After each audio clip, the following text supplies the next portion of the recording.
What is up, wrestling fans? Welcome to the main event of episode number 280 of the Smark Out Moment Smack Talk podcast. This is going to be the review, breakdown, analysis, and thoughts and opinions and everything else that we want to group together of the Superstar shakeup that just happened on Monday Night Raw and Tuesday night. That's weird to say that, Tuesday night SmackDown. I'm still not used to it. It's Friday night SmackDown to me. They switched the rosters around in a lot of different ways. Essentially, it was a draft without calling it a draft, and that's going to be huge implications for the future of WWE. So we want to talk about what we think were some good moves, some bad moves, the future of these different people, what we're excited to see as far as different feuds to go, and what missed opportunities were along the way, and everything else like that. And who is we? Well, I'm your host, as always, Tony Mango, and joining me on the mic for this episode is Kaylin Ferris. Shake, shake, shake, Ciara. Oh, this reminds me, Tony, what's your favorite flavor of milkshake? Vanilla with some kind of like an Oreo mix, usually. That is wrong. The correct answer is strawberry. Oh, yeah? Well, what if I drink your milkshake? I still have not seen that movie, but I love that fucking line. I have no idea what the context is, yet it seems like it would be amazing. And if it's a whole movie that's actually about milkshakes instead of oil and blood, then all the better. Well, it does bring all the boys to the yard. Also joining us online for the first time ever, Callum Wiggins. What's up, Callum? Hey, just what this podcast needs, another ignorant British person. Yay! So we got Sean, we've got Wago, we've got Callum. I'm going to have to start recruiting some more people from the UK, unless there's some kind of like a trade thing that's happening in the United States where I can't do that anymore. I don't know. The way that things are going, I wouldn't be shocked. Also, just to point out, I'm looking forward to your comments later on. just to preempt it, obviously. Who is this new guy? He sucks. Oh, I don't like his voice. If that was a comment from Bobby Lesnar, it'd be, "Who's this new guy? He sucks." Make sure you timestamp it, though. Make sure you timestamp those comments so we know exactly when we're sucking. So now we're just inviting people to put 00:01. Just be like the instant that we start from then on. You know what I always like doing? If I timestamp something on I very rarely leave comments on different YouTube videos, but a lot of times I'll be like, the best part of the song was, and I'll timestamp it for after it's done. So people will click on it and it'll be like it's just immediately at the end of something. And I've gotten people that'll comment and be like, dude, that's after it. And it's like, that's the fucking joke. You know, should be standing in front of a brick wall doing a Rainier Wolfcastle thing for them to get it. That's the joke. Alrighty, everybody. So we have a lot of different things to talk about here. I got a bunch of talking points, and I'm sure that other people are going to bring up some other things that I completely forgot about as well. But to give you a rundown, if you don't know what the trades were, starting things off, the trades to Monday Night Raw, they got Apollo Crews, The Miz and Maurice, Dean Ambrose, along with the Intercontinental Championship, which made me nervous as all hell. Kurt Hawkins, which you got to imagine, Monday Night Raw is like, we need that Kurt Hawkins. No. They got Bray Wyatt, Kalisto, Heath Slater, and Rhino, Elias Sampson, which technically isn't sort of a trade because he was from NXT, but, they kind of counted that as well. Alexa Bliss, Mickie James, and at the end of the night, David Otunga.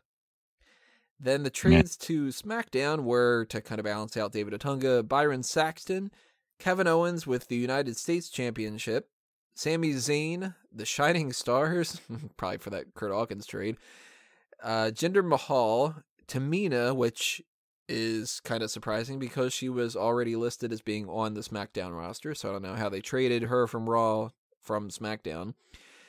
Charlotte Flair, Sin Cara, Rusev and Lana, and The New Day. So the first thing I want to ask you guys, what is the biggest surprise that you think happened with trades to either Raw or SmackDown? Just all in general about the Superstar shakeup. I think the biggest surprise is that we now finally see Kevin Owens and Sami Zayn on the same roster, so we can have that long-awaited match that we've always anticipated of Kevin Owens versus Sami Zayn. No, I'm being facetious, of course. They always put on great matches, but I just thought that was kind of weird.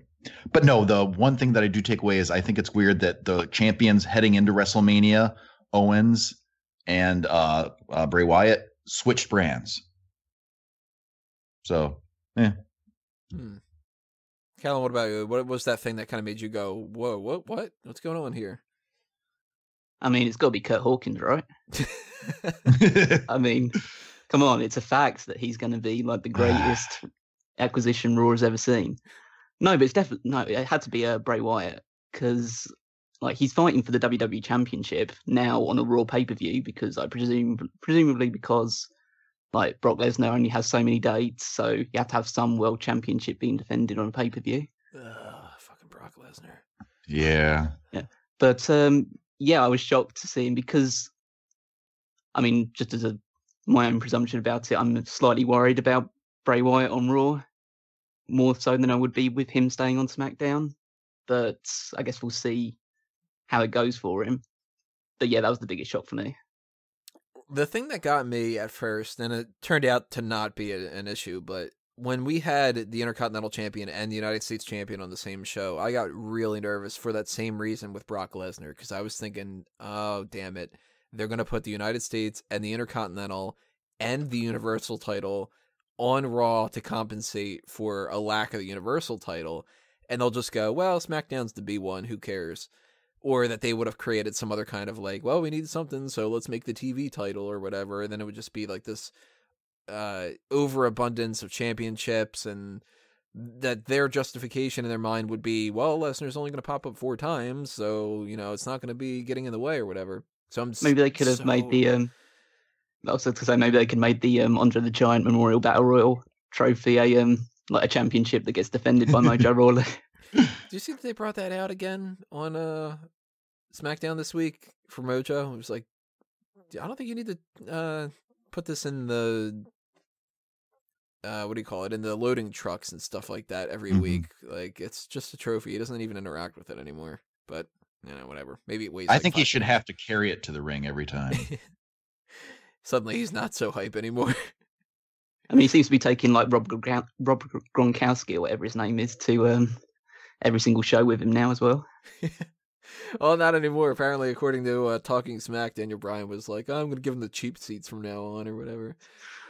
But I was really worried about the mid-card situation, and I'm so thankful that they moved Kevin Owens over. Even though at first I was thinking it wasn't a great move, but I started kind of balancing some different ideas in the future that we could see.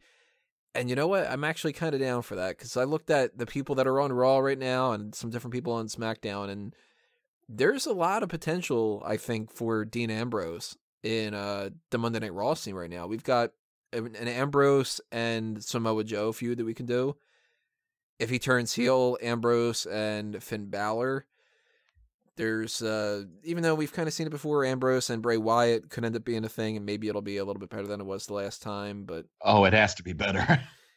That was disappointing. I'm convinced Sheamus and Cesaro are breaking up, and if that happens, we still never really got to see a good Sheamus and Ambrose feud, so that could be something to look forward to, and, you know, there's a little bit of variety here and there, and, when it comes to Ambrose, the biggest thing that I was shocked about, more so than the title switching, was splitting him and Renee Young up.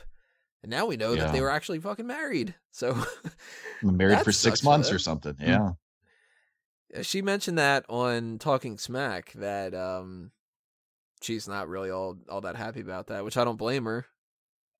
But I'm kind of hesitant to say that maybe this was something that they had planned ahead of time, and maybe they just sort of were like, look, we got to put them on there. It sucks for you guys, but the draft will happen in a couple of months. Maybe it'll switch it up or something like that. Or, I mean, if they moved Renee Young off of Talking Smack and they moved her on to, say, like doing the Raw Talk thing more often, wouldn't be too shocked. They really, really like Charlie Caruso.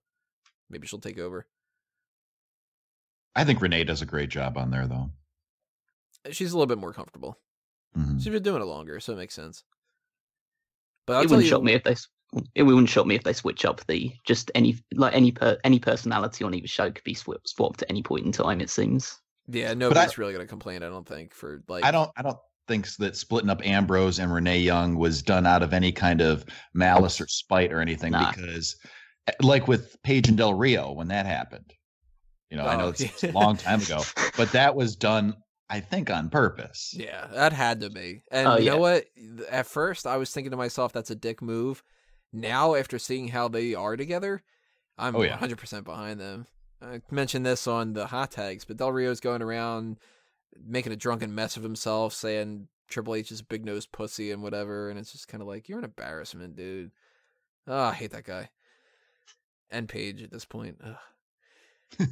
I'll tell you one of the big positives, though, about switching some of these people up. Kevin Owens and Talking Smack was hilarious. Oh, yeah. And he's going to be one of the best things going forward. They had a thing, if nobody's seen it, where they were talking about Daniel Bryan's shoes.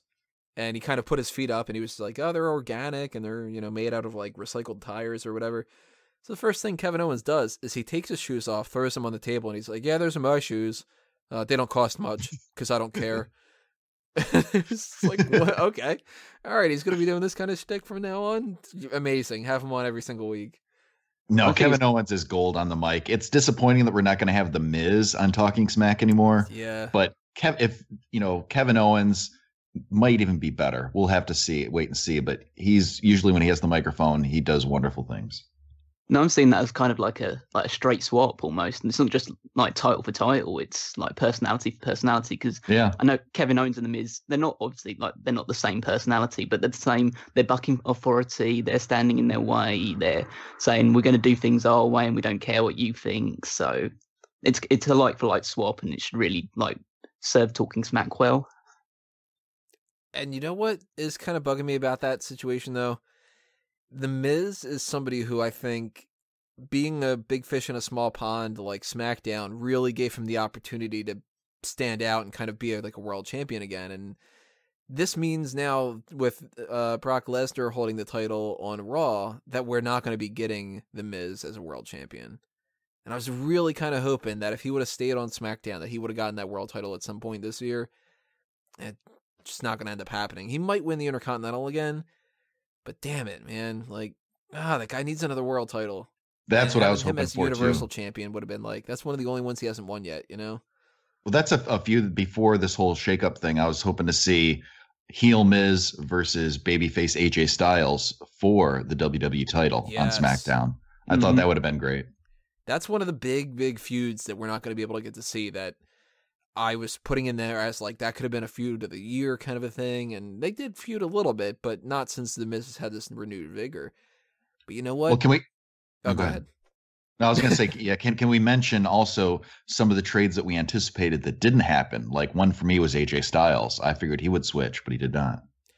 I think it would have been a bit like ridiculous after the promo that he gave at the end of like SmackDown before the shake-up, saying, I want to be here on this show, I want to stay here, SmackDown Live is my show, and then said, oh, I'm going to go to Raw instead. I think it would have been it's not his choice. Yeah, he would have been pissed off. That would have been kind of funny if Shane McMahon would have been like, yeah, you were okay with this, but I don't fucking like you, dude. We just fought. Yeah. You just hear him being like, but I want to stay on SmackDown, and here comes money, and he's doing that kind of like the money hand gesture, and he's just like, dude, they offered me a great trade, but now we've got Sin Cara. Dude, I'll let you stay on SmackDown Live, but I have to put your head through a car window. Once a week. Yeah. So I was surprised, not about the AJ Styles one, because after they did that promo, I was like, all right, I think he's staying around here. But I really thought that we wouldn't have all three Shield members on the same brand. I was expecting Seth Rollins to move over. Yeah, I would have seen that. Yeah, that made sense. Again, it was like, shock for me. Yeah, again, it was like one of those. Again, on Monday Night Raw, he was doing one of those promos again, saying, "I want to stay on the show as well." So, I think they tried to telegraph these a little bit. They kind of maybe tried to get people talking about the fact that these moves may be happening, and just maybe tried to cut them off by at the knees by having them go out and do these promos saying, "I'm definitely staying. I'm definitely staying." Speaking of all three Shield members being on the same roster now, they're all on Raw. I hope when they do the inevitable Shield reunion, I hope it doesn't feel rushed or forced. I hope they actually give it time to develop that story, because we know we're going to see it. Everybody wants it. I just don't need it right away. I hope they do it the right way. Well, you know they're going to happen sooner than later. They're not going to be able to wait too long. They're going to get too antsy about it, and we're going to get some kind of a 6-man tag, and it's going to be like, wow, the first time in fucking 3 years, that kind of a thing. And Cole will be super excited about it, and Corey Graves will be like, I can't wait, and Otunga will be like, yeah, Well, because I mean, Ambrose and Rollins are both face now, and Right. So is that's Roman Reigns technically. well. See, that's the thing. If you want to get Reigns over as a face, if you want to get the crowd cheering him, maybe reunite the Shield. They're like, shit, we tried everything. How are we going to get this guy over? Oh, let's put the Shield back together. People like that. Well, we know what's going to happen is it's going to be, yay, the Shield's all together, and it's going to start off with Seth Rollins, and people will be like, let's go Shield, let's go Shield. Dean Ambrose gets a hot tag, let's go Ambrose. And then Roman Reigns will get the tag, boo, fuck you. Yeah. It'll do it all over again. But who are they going to feud with? That's the thing, because if they do a 3-man or a 6-man feud, if there's 3-man, it'd just be a triple threat between the Shield, but there really isn't some kind of like a setup for Raw right now that they can have some kind of 3 guys get together and face them. I got it. Finn Balor and the Club. Ooh, shit! I did not think about that. You turn Finn Balor heel because I like Finn Balor. I think he's incredibly bland in his current role as a babyface, and he was so good as a heel in New Japan. So I think that reuniting him with Cole Anderson and Luke Gallows just makes the most sense in the world. I did not think about that ahead of time. My go-to thing was, I guess we're going to see Finn Balor versus Bray Wyatt, but... Well, actually, we're not going to see anything for a while because Finn Balor's injured again. You can't blame him, though, with that stiff shot. You look at the slow motion of that, and you're like, yeah, okay, I get it. Damn it, Fergal. Fergal. That's such a dumb name. And that's saying a lot since my last name's Mango. But... oh man, that would be really cool. I could see Finn Balor returning and making that a really good feud going forward. Although people would just cheer Finn Balor and boo Roman Reigns, and it would be kind of like Vince McMahon's in the back going like, "Damn it, we're 2/3 of the way there. Why can't we fucking seal the deal?" I mean, I don't see why you couldn't just turn all the Shield heel instead, because I think Seth Rollins is better as a heel than a babyface, even though he's kind of getting some momentum going now, and Dean Ambrose we haven't really seen as a heel since the Shield, so it might be a bit fresher. Might be easy just to go along that lines and maybe try and turn the Club into kind of some sort of like crafty, funny baby faces. Maybe they can start going by the Good Brothers again because they really like calling themselves that. Or you change Cole Anderson and Luke Gallows to Tex Ferguson and Chad Tubad. then they're instant baby faces. You might have taken my eye. It's fucking great. I love that. That's the funniest thing they've ever done, and they've done that horrible comedic stuff on Raw that was just not getting over at all. Mm. You know what, though? I do think we are going to see at least one member of the Shield turn heel over the next couple of months, and my go-to is probably Dean Ambrose. That's what I'm thinking, yeah. Because, if they would have turned Roman Reigns heel, they would have done it a while ago, and Seth Rollins is still a little bit fresh as a babyface, even though I agree with you, he doesn't really work too well as a babyface compared to a heel. But I think Ambrose is going to get tired of being a face. And it's all a matter of, like, well, do they turn him before or after they do some of these feuds? Like, Samoa Joe Ambrose is the main one I'm looking forward to. And maybe after they do that, and they do, like, who else do we have on that? We've got, like, I guess Brock Lesnar, and he can have another feud, but no, they're really going to do that's all too that soon. much. Too soon for that, I would say. Not again. Not after the last match. I don't want to see them ever fight again. We will, I'm sure, see Braun Strowman versus Dean Ambrose. That's something. Oh yeah. And that could be fun because Braun Strowman is a fucking man. God, they gotta. If you know what, if they create more belts, just give it to him.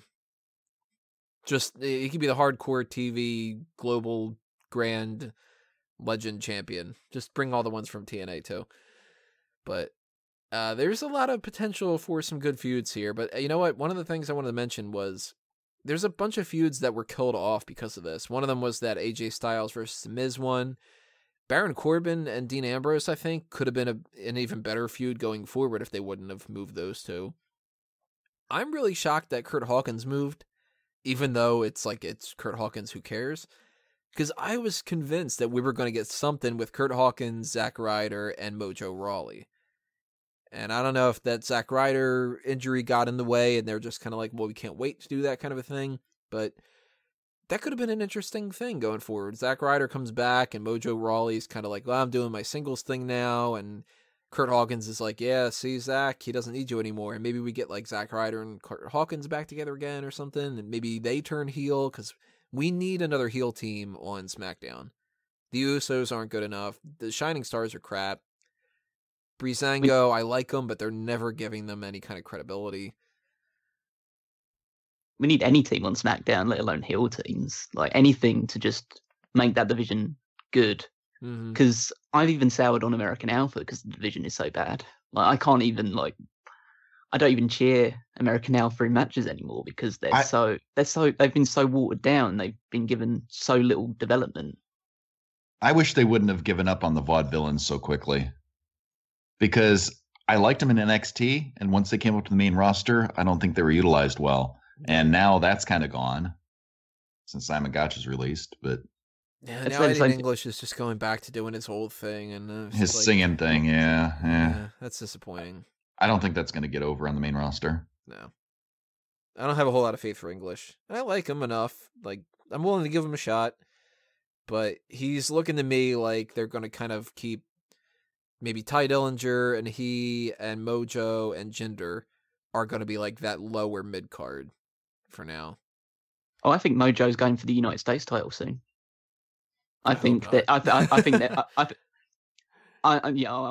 probably in the minority here, so I'm opening myself up for more terrible comments that are already being posted right now. But I'm a really big Mojo Rawley fan, and boo. I think he has a lot of energy. He has a lot of like intensity in the ring, and I know he's goofy as hell, but I kind of like that about him. It's kind of endearing. He's kind of like Simon Dean was back in the past, like this really endearing, goofy character that you just can't help but. Well, obviously, a lot of people hate him, so I guess you can't help but like him. But you can help but like him. But I'll kind of side with you a little bit. I'll admit, when Mojo Rawley was on SmackDown this week, I was thinking to myself, he's got a little bit more potential than I thought that he did. He's not good in the ring. He's not great on the mic. But there is something. I can kind of see it. I don't want him feuding with Kevin Owens, though. Kevin Owens will eat him alive. That's like... No. Wait for the United States title to lose a bit of value, because I assume Kevin Owens will lose it at some point and then move straight to the main event. I can't see him sticking around the mid-card for too long. No, I would hope so. I mean, SmackDown doesn't really have a main event now that... it's got AJ Styles. John Cena's not going to be there until SummerSlam or whenever he's going to be back. So it's kind of just AJ Styles and Randy Orton, especially with Bray Wyatt gone.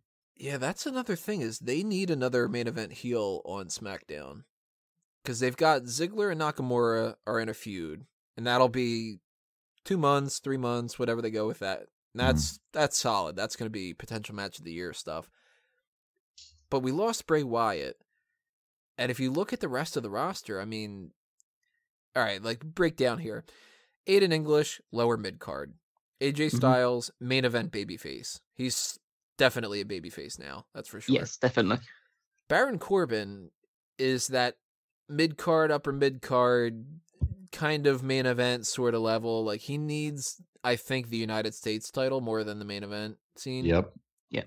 We got Big E, so that's the New Day. They're going to dominate SmackDown's tag team division. This isn't even going to be close. I would be okay if they turned New Day heel again, but I don't think they will in the near future because of their merchandise sales. Yeah. I would be totally fine if they just build the entire division around the New Day. I think the division now just basically becomes the New Day because it at least puts eyes onto it, whereas the SmackDown tag division's been virtually ignored in favor of like the main event scene, the Intercontinental Championship, or previously the Intercontinental Championship and the women's division. Which is a shame because they have American Alpha there, and they're fantastic. The tag division was like the ugly stepchild of SmackDown, and now it's got the New Day. It kind of has to put attention onto it just because the New Day's there. We've got American Alpha. They're in the tag team division. They're not going anywhere. Shining Stars tag team division. They're not going anywhere. Future legend Eric Rowan could be in for a push, but I'm hesitant to imagine that he would get a main event scene kind of treatment. Breezango, they're in the tag team division. At most, if they split up, they're in the mid-card. Ellsworth is just a jobber, and he's not even jobbing lately. Usos are tag team. Jinder Mahal is mid card. John Cena's gone for a while, and he's never going to turn heel. Kane is a fucking mayor, where he's going to be. So Yep. unless they bring him into like a Citizen Kane kind of thing, then I don't think that's going to be the next incarnation of like corporate Kane and then Citizen Kane. Kevin Owens main event. He's dropping that United States title somewhere soon, and I don't think he's dropping it to AJ Styles, but he's dropping it. That's for sure. Kofi's a New Day, Connor and the Ascension. Yeah, they're a joke.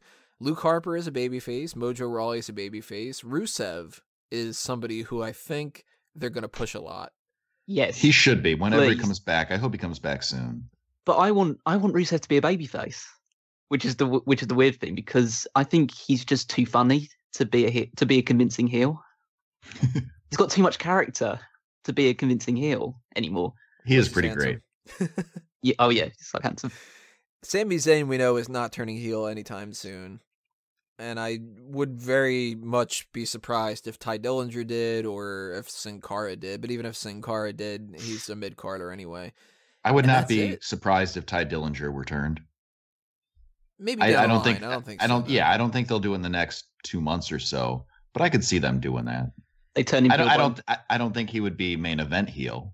No, mid-card. They turn him heel by having him enter at number 11 in the Royal Rumble. And it just turns the crowd on him. He's a perfect 11. Mm. At that point, though, I mean, I'm looking at this, and it's Shinsuke Nakamura is a babyface, too. It's Rusev, Kevin Owens, and Baron Corbin are our only heels. And that's not enough. We need... Oh, and Dolph Ziggler. Yeah. So if we get Corbin, Ziggler, Owens, and Rusev, and that's all the heels that we have to work with for the main event and the mid card, that's not going to really work for the next couple of months. They're going to need to bring some other people in the mix. And here's where I bring up another topic. I'm very suspicious of NXT TakeOver Chicago. That came out of nowhere. When is this coming up? I forget. The day before Backlash. Oh. Pretty soon. So that is something I think we need to keep our eyes on. I think Asuka's dropping the championship, and I think she's coming to SmackDown because SmackDown needs another heel. Yes. We have Carmella, and that's kind of like, they don't really want to push her all that much. And we have Natalya, but I think Natalya is going to turn babyface sooner than later. Tamina is new. Charlotte is in the mix now. Becky Lynch is firmly babyface. Naomi's firmly babyface. But I think Asuka can play that kind of tweener role, and they're going to put her there to kind of balance the mix here, because Eva Marie's gone. She's not coming back. And Nikki Bella is going to be gone for a while. So I'm expecting Ember Moon to win that title, but now I'm actually getting a little bit nervous that Bobby Roode is going to drop the title too. I wouldn't be surprised. It seems like they're building him up to feud with Hideo Itami, and it's weird to think that Hideo Itami might be, like the head of NXT, because he'll probably get injured again. But if we do need another heel on SmackDown, Bobby Roode would be a great choice to put into that mix. Definitely. I kind of think they're going to hold off on Bobby Roode. I don't think Hideo Itami's going to win the title if they are feuding next. I think they're probably going to save it until Brooklyn and give it to Drew Galloway. Or Drew McIntyre now. I shouldn't call him Galloway anymore. But I'd agree with that. I mean, he is the bigger star, McIntyre. But then again, he might be a heel. I don't really know what his character is. I'm a little surprised because Raw got Elias Sampson during this. I'm quite surprised that nobody from NXT came up on SmackDown during this shake-up. Like, I was expecting Almas, CM Almas, to debut on SmackDown. Yeah. You know what? I forgot about Almas. I'm really into his gimmick of like just speaking Spanish and talking down to people like through NXT. I think he would work really well as sort of like a Ty Dillinger level on the heel side. There were a lot of rumors that Almas would be coming up soon. So maybe he is going to be the one that they bring up into that. And that kind of bumps Rusev and Baron Corbin up a little bit more because they're more established. They can be main event talent at that point. Then you can kind of get Almas in the mid card with like Jinder Mahal and who else we got in the mix there? A couple other people maybe, but we always have heel turns and stuff that maybe that can. Eric Rowan's another mid-card heel that works.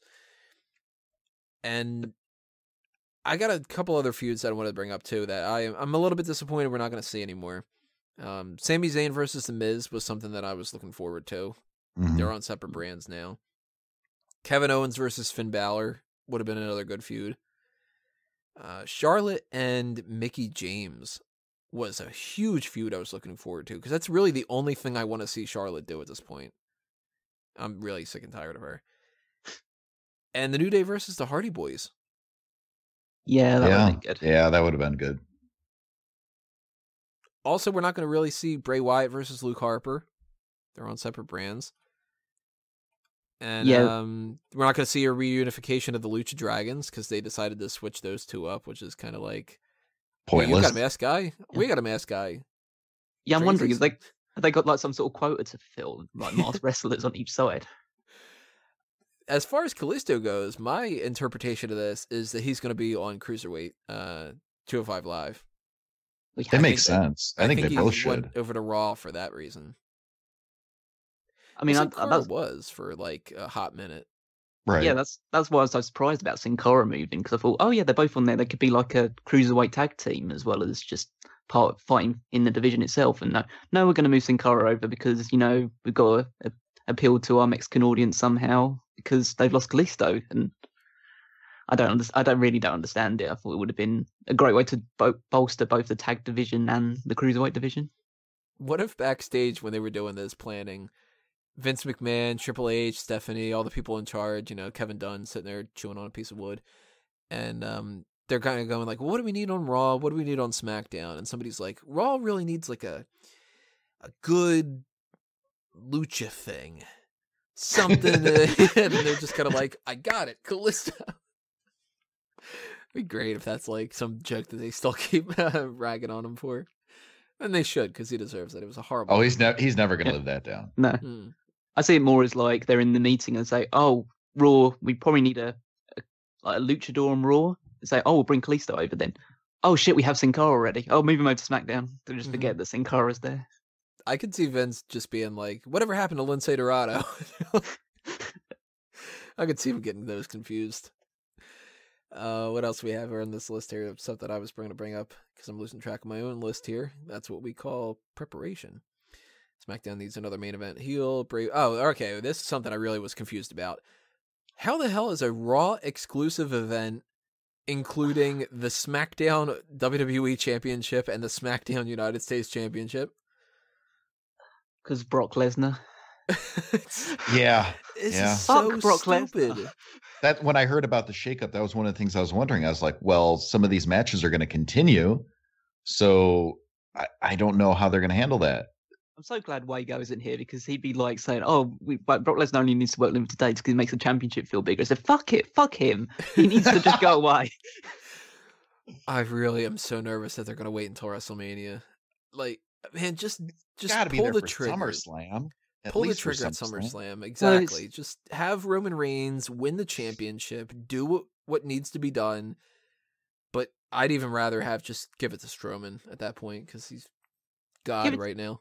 Give it to Strowman, give it to Balor, give it to, I don't know, Kurt Hawkins, give it to anybody except Roman Reigns and Brock Lesnar. Just someone else to hold the championship, please. How great would it be if they've set up all this kind of stuff with Strowman and he beats the shit out of Brock Lesnar at SummerSlam? Oh, that would be so good. Do the same thing to him that Lesnar did to John Cena at SummerSlam. Right, yeah. Oh, I'd love that. Yeah. Oh man, I would mark out for that so much.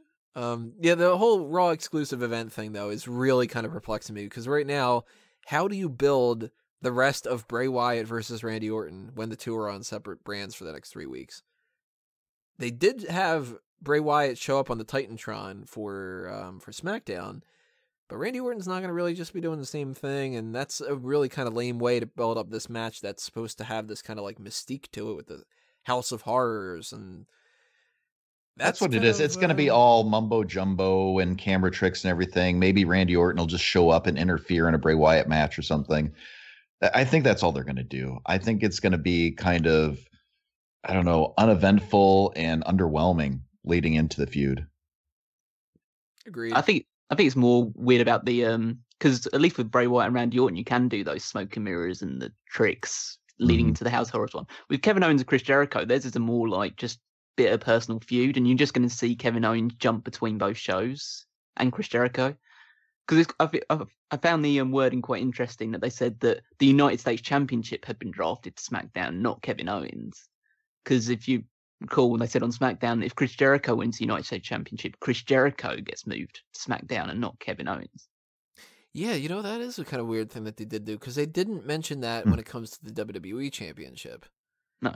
So does that mean if Bray Wyatt wins, that Raw gets the WWE Championship, or does it mean that Bray Wyatt just goes back to SmackDown?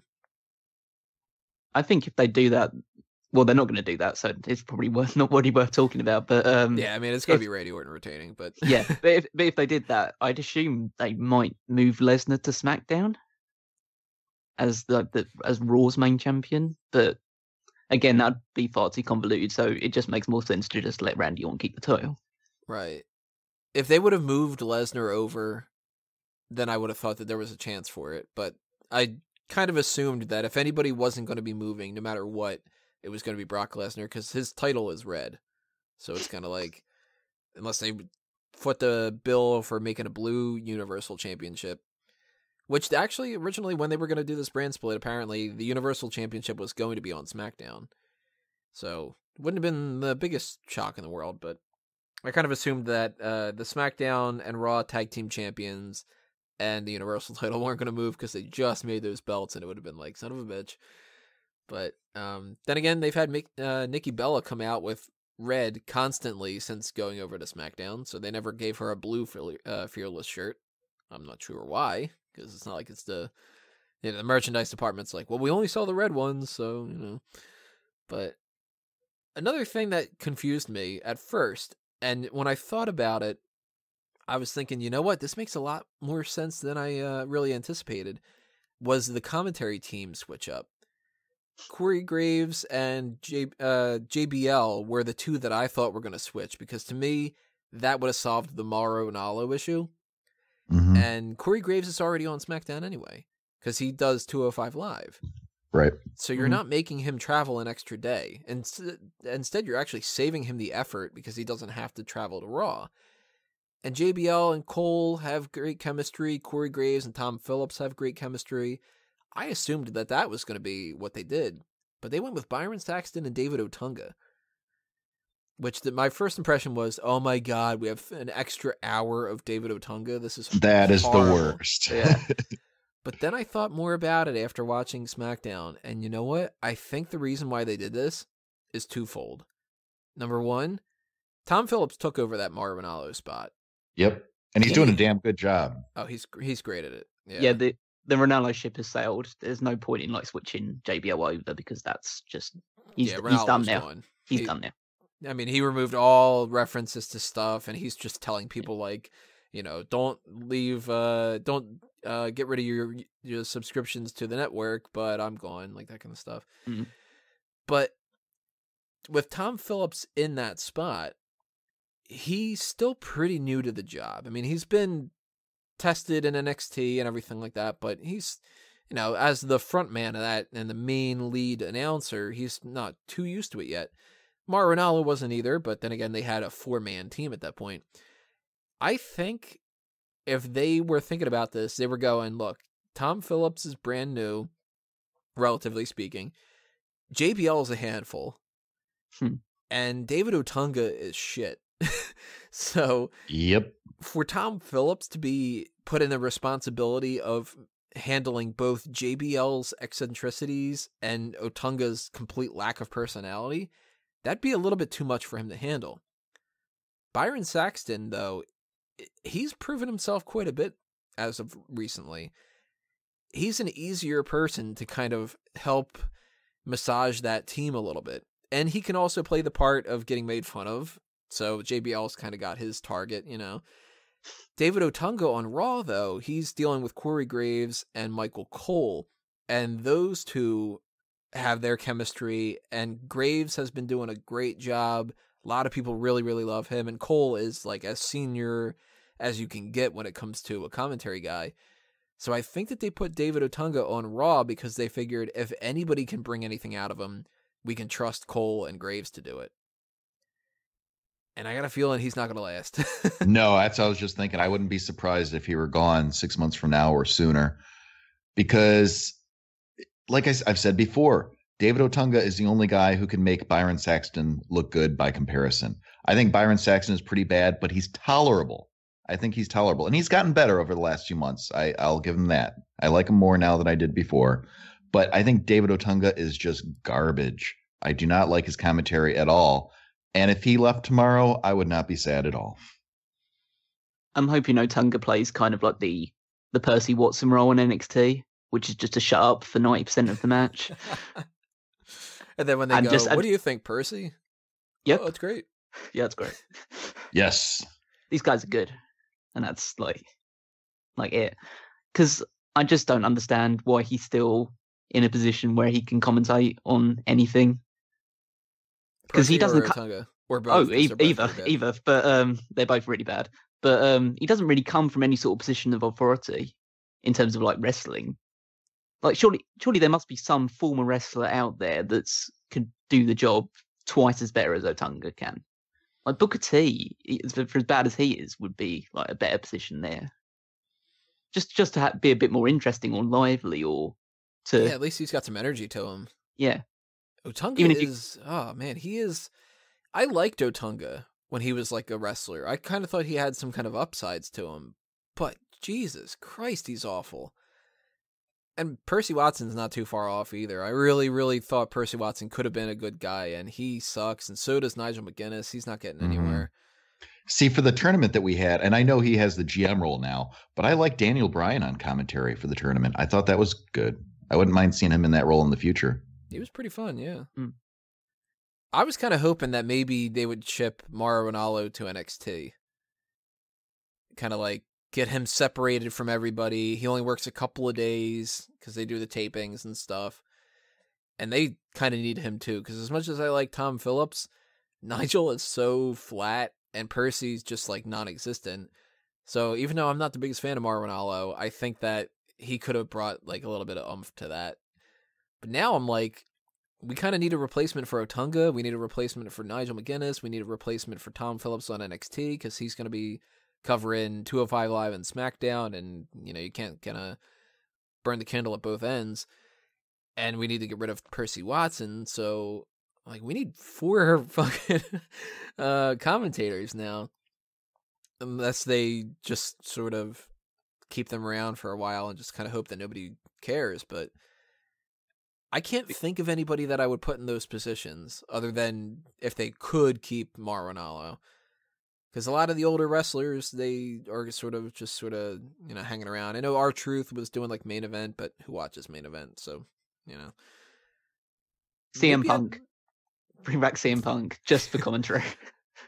As much as I have my reservations about Punk, he was kind of fun on commentary. I'd be okay with it. I'd just like to see like all the chants coming in, because then you just have the CM Punk chants, but like we brought back CM Punk, but he's only going to be on commentary. He's never getting back in the ring. Then Chicago just goes nuts every time that he's there, just kind of like, woo, commentary, we love you. Would it be a stretch to put Paul Heyman back on commentary? I don't know whether he'd be interested in that sort of role, but he was always very good on commentary, I thought. We know he can do it, at the very least. Yeah. I mean, if worst comes to worst, why not just put Jerry Lawler back on commentary? We know he could do it too. Yeah. And like you said, Booker T is another person, maybe. Yeah. I think Booker T would be a great spot. It'd be a great spot because, like, with David Otunga, you don't want to hear him 90% of the time, and Booker T, you can't understand him 90% of the time, so it kind of works out. I think we could see a shakeup with that in the future, but I don't think that they want to do too much all at the same time. And I'm actually shocked that they did as much with this Superstar shakeup as they did. I imagined it being like 5 moves and that was it. So I'm really kind of surprised here. But looking at the list here, there's a lot of potential for some people in the future. Some people I don't think are going to do all that well. We mentioned, Miz and Maurice having like some downsides, not getting a championship and all that. I'm really looking forward to Alexa Bliss on Raw. I agree. Yep. I think she's the best woman on the roster right now. What I'm thinking right now, though, is of the women's trades, who do you think is going to be the first woman to have held both the Raw Women's Championship and the SmackDown Women's Championship? You think it'll be Charlotte or Alexa Bliss? Or somebody else? I'm going Charlotte just on the basis that I think she's the only person that can really take the belt off Naomi right now. Yeah. I can't really see anyone. That. I can't see anyone else on SmackDown doing that just yet. And I'm kind of looking forward to seeing Becky Lynch and Charlotte feuding over the belt, and then potentially Charlotte and Asuka feuding over the belt. Oh, that would be good. Yeah. That's a tough one because I can see there being a couple things that get into the way. I think the next person to beat Bayley is Sasha. Yep. I still think that they're going to turn her. And is Mickey a heel or a face? I think she's face. I think she's a face.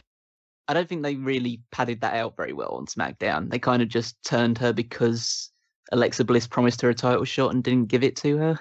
And she's been teaming up with Becky Lynch sometimes, even though she did the whole luchadora thing, and I guess she forgot about that. That's something that if she's a heel, then that kind of screws up about everything that I'm about to say, but she seems a little bit more of a babyface, although I know people are like ragging on me about like, you didn't add her into the heel and face turn list, and I was like, I didn't fucking see anything. But I think we're going to get Alexa Bliss versus Mickie James going forward, and I think that Bayley is going to get something with Sasha. Emma seems to be working with Dana Brooke, and Nia Jax can fight catering. But that's going to get in the way of Alexa Bliss winning that championship. And I agree that Charlotte is they just have these googly eyes for her, and they want to make her the greatest woman in the history of the company and all that. She's their go-to. It's like the default. It's like, oh, we got to put the belt on somebody. I'll just give it to Charlotte again. It's kind of like the Cena Orton thing. Like, it's kind of like what Ric Flair was back in the NWA. Almost, just like the default. Yeah, give you the title. Your name's Flair, we'll give you the title. And the confusion I have with the SmackDown side of the things is kind of the same thing with Alexa Bliss and Mickie James, because Alexa could be fighting with Bayley right now if they want to hold off on this Sasha Banks thing, or if they don't want to do like Nia Jax versus Bayley or whatever. But with SmackDown, the two main things are Naomi versus Tamina or Naomi versus Charlotte. And Tamina is still fresh. I mean, she hasn't been on the roster at all. And they've got that familial connection. So they probably do want to feud with those two, because it would be like, well, let's work together. It'd be great, a lot of fun and all that kind of stuff. And the confusion I have about it, though, is do they value Naomi versus Tamina as the title feud? And do they do Charlotte versus Becky now? Or do they do Tamina versus Becky and Charlotte Naomi, and Charlotte wins that title? And then they do Tamina versus Naomi like a couple months from now or something like that. I don't think they'll do Tamina versus Naomi for the title, because I don't think either of them right now are big enough names to carry that. I mean, I'm glad to see Naomi holding the title. I like her a lot. But she needs somebody else to. I think Tamina right now doesn't have that like gravitas, I guess, doesn't have that reputation. So she needs to go against somebody more established, like a Charlotte. I don't see Tamina and Naomi feuding immediately, because I think Tamina's coming in as a face.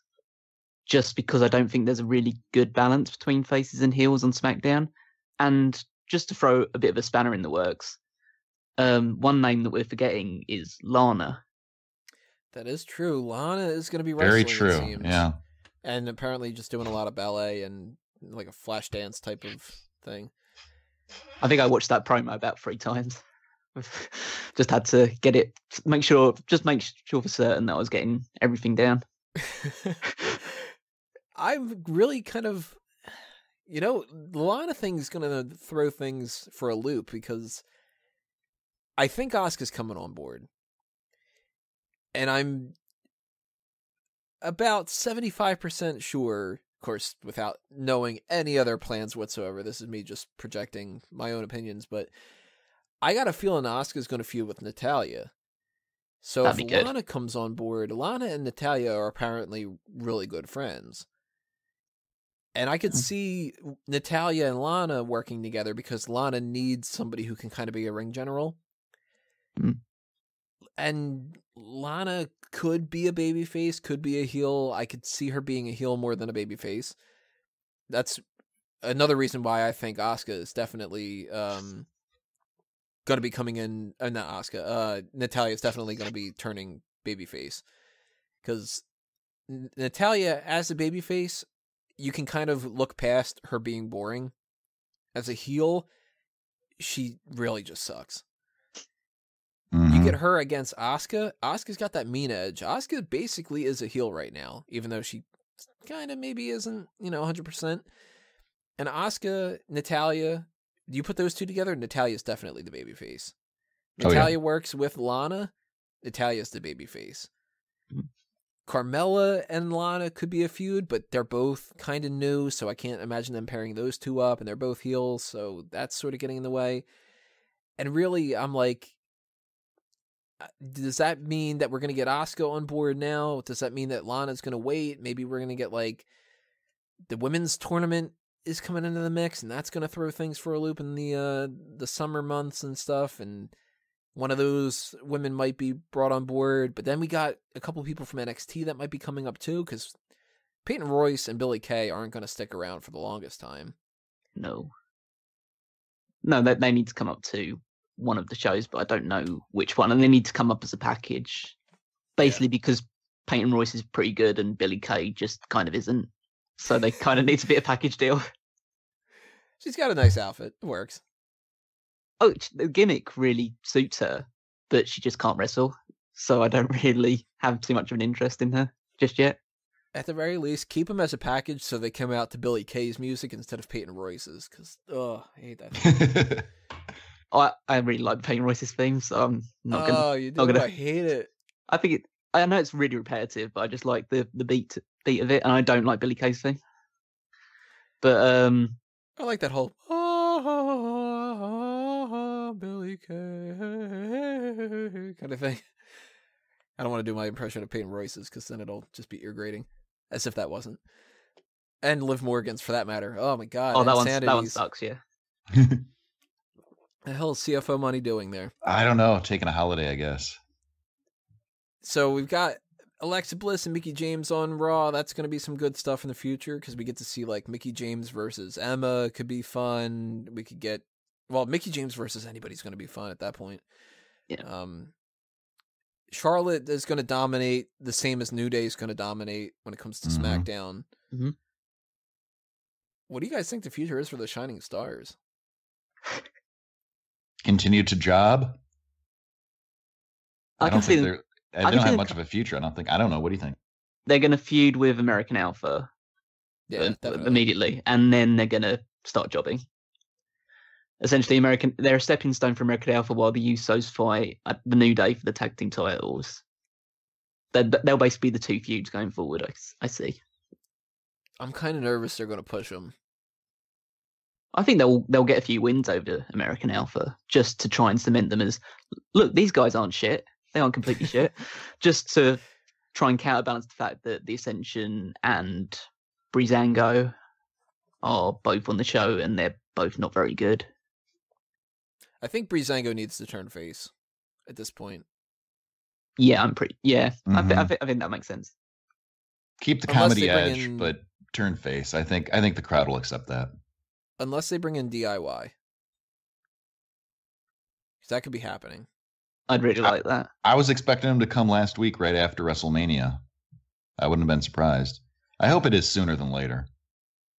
NXT TakeOver Chicago. Again, another thing to pay attention to. That tag team title situation is not set yet, but we do have only DIY as the babyfaces on NXT. Oh, unless they start pairing other people up. I mean, you got Heavy Machinery. Are they faces? I think so, because they faced the Bollywood boys on the NXT after TakeOver Orlando. And the Bollywood boys looked like a pair of douches because they were just like, they were wearing sunglasses to the ring and they were just like looking like they were preening to the crowd. They weren't really heels. Well, they weren't really heels because they're not convincing. But I really like the Heavy Machinery. I think they can match the Authors of Pain power to power. So I think even if they aren't faces at the moment, they should be. Works for me.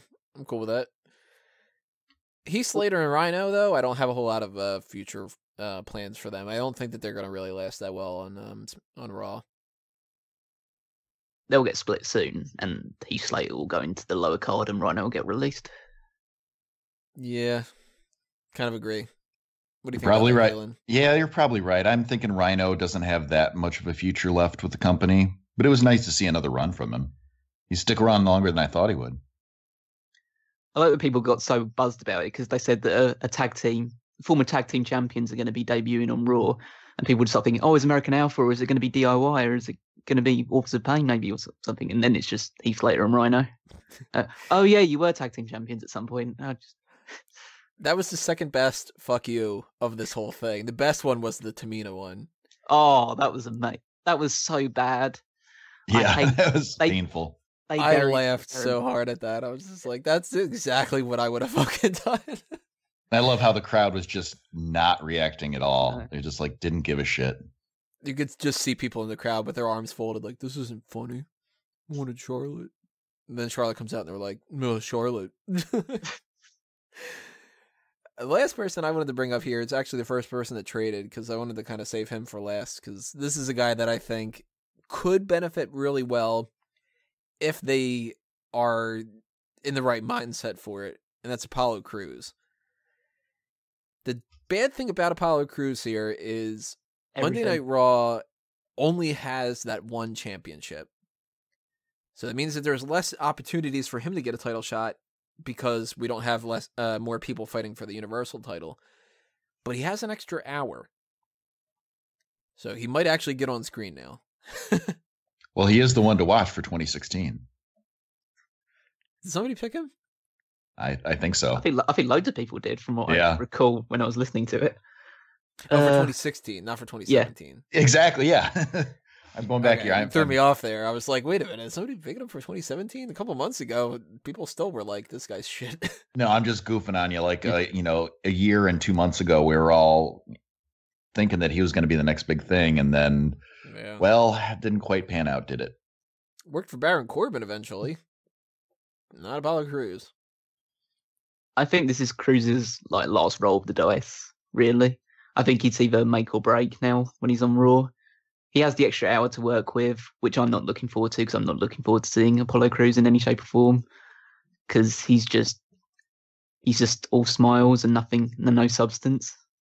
He's really good in the ring. He's so athletic. He's really good at that smile, though. He does that smile excellently. I mean, he does it better than anyone else, but that's not going to get me to like you. Better than Jack Swagger used to. Just points at a smile. What a dumbass gimmick. I hated that so much. Better than the DDP smile. Maybe he should start piggybacking off of those other gimmicks.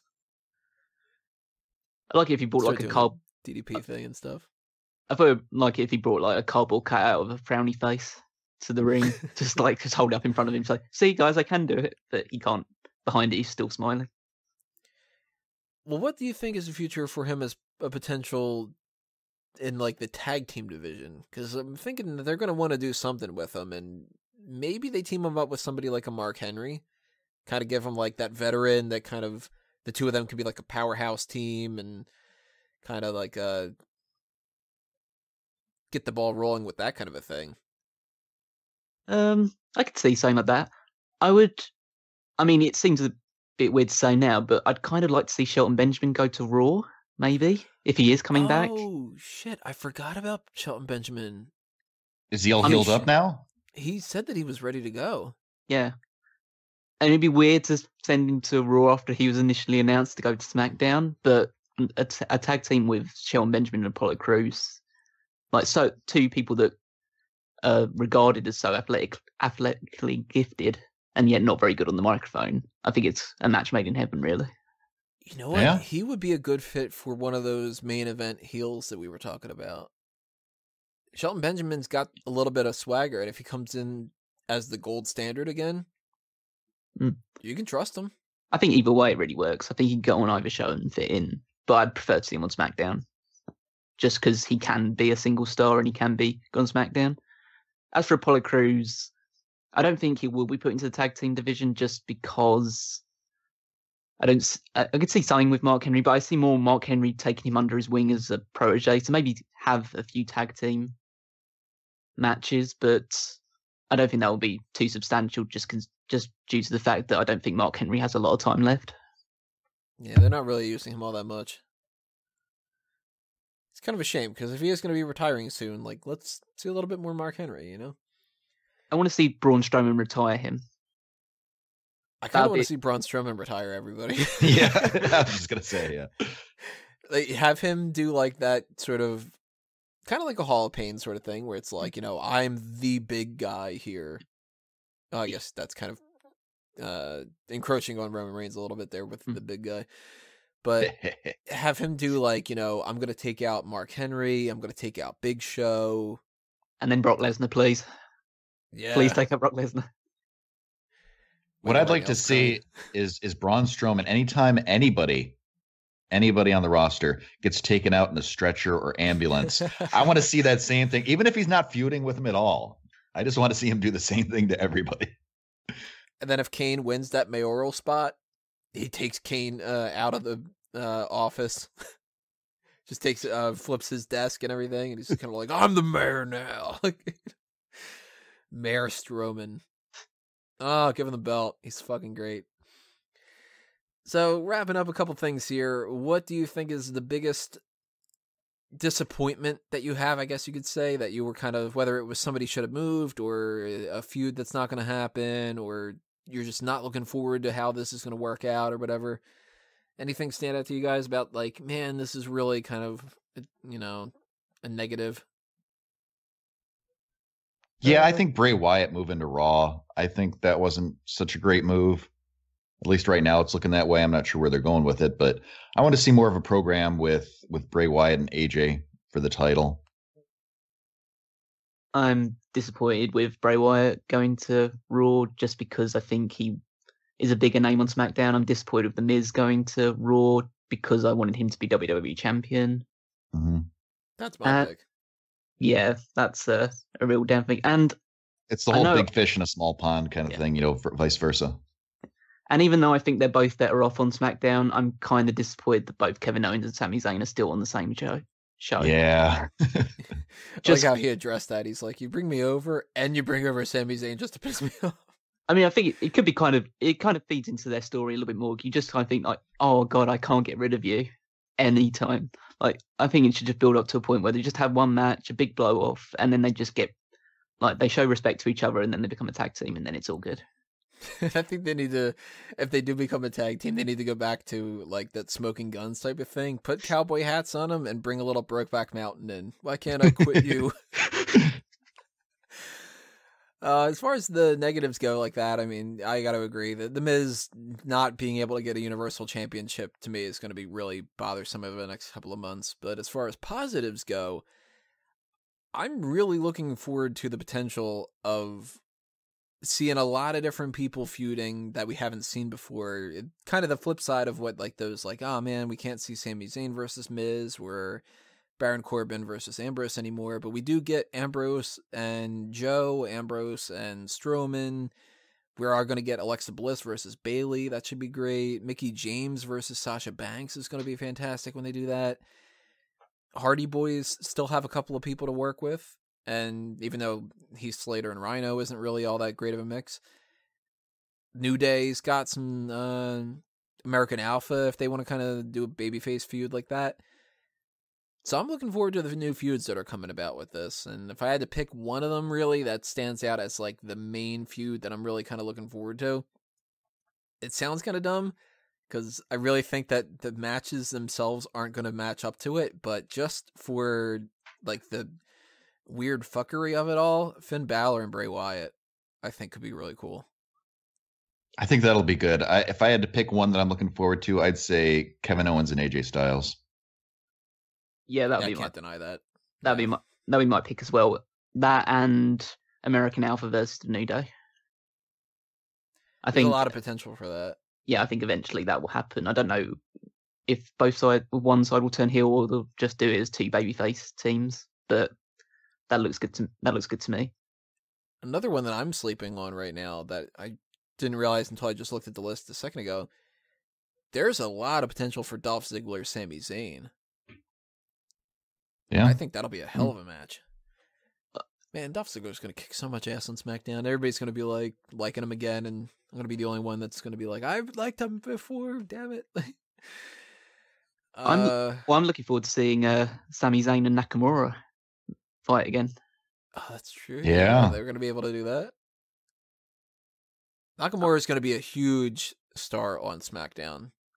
They're going to push him to the moon. Oh God, just for Nakamura and Owens. That's going to be like one of the hardest hitting matches that you could possibly put on. So yeah, that's another one to look forward to.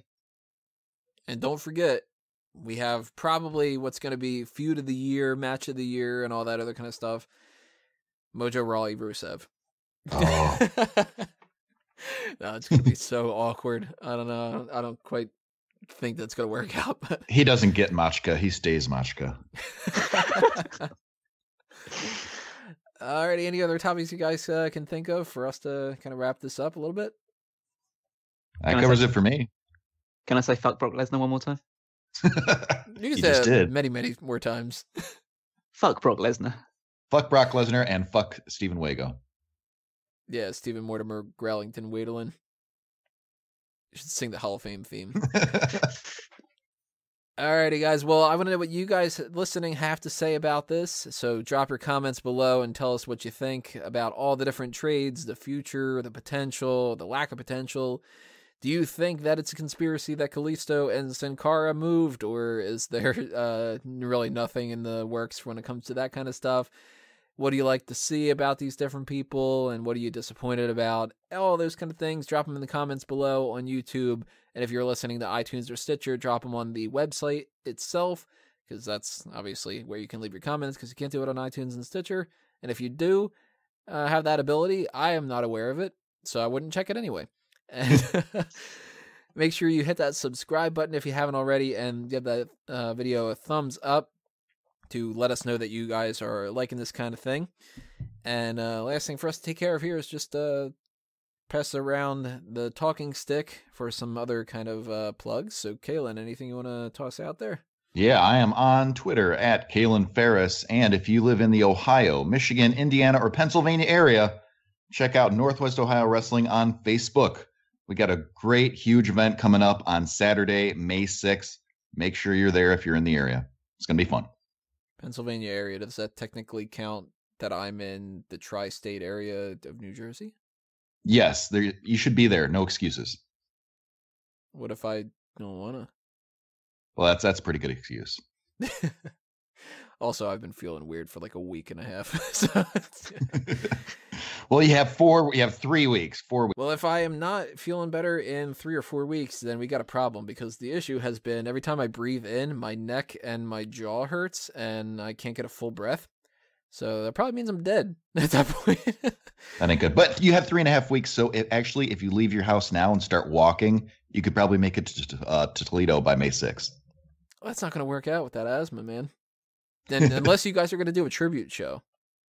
In tribute to Tony Mango. Everybody was like, who the fuck is this guy? He was the greatest of them all. Because, when you're dead, everybody has to say you're great for everything. I'm going to milk that so much when I'm dead.